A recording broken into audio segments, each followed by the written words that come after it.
ভয় যদি তোমার কলবের মধ্যে থাকে, তাহলে তোমাকে অস্ত্র দিয়ে কাউকে ভয় দেখাতে হবে না।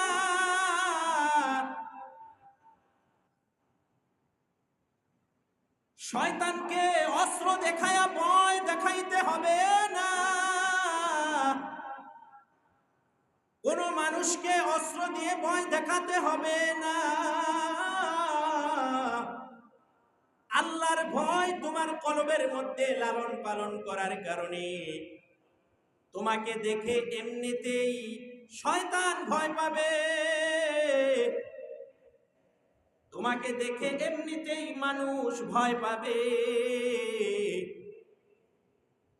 আমাদের সমাজের মধ্যে মানুষকে মানুষ ভয় দেখানোর জন্য রিভলভার ব্যবহার করে,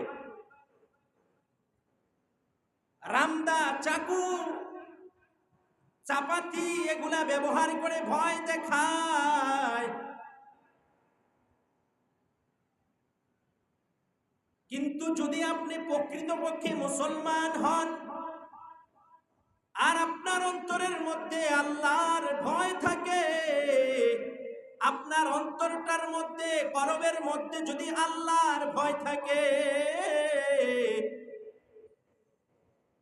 তাহলে আপনাকে রিভলভার দিয়ে কাউকে ভয় দেখাতে হবে না,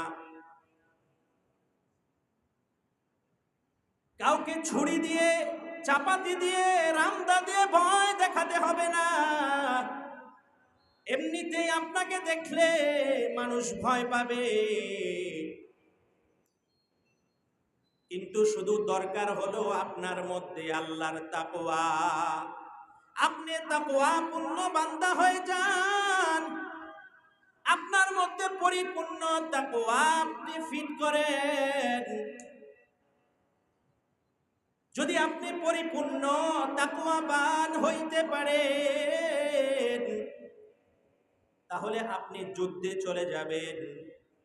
যুদ্ধের ময়দানে অস্ত্র দেখাইতে হবে না, অস্ত্র দিয়ে যুদ্ধ করতে হবে না। আপনাকে দেখলেই অমুসলিমদের অন্তরের মধ্যে কম্পন সৃষ্টি হয়ে যাবে। অমুসলিমদের অন্তরে কম্পন সৃষ্টি হওয়ার কারণে আপনার উপস্থিতিটাই ওই এলাকাকে জয় করার জন্য যথেষ্ট হয়ে যাবে।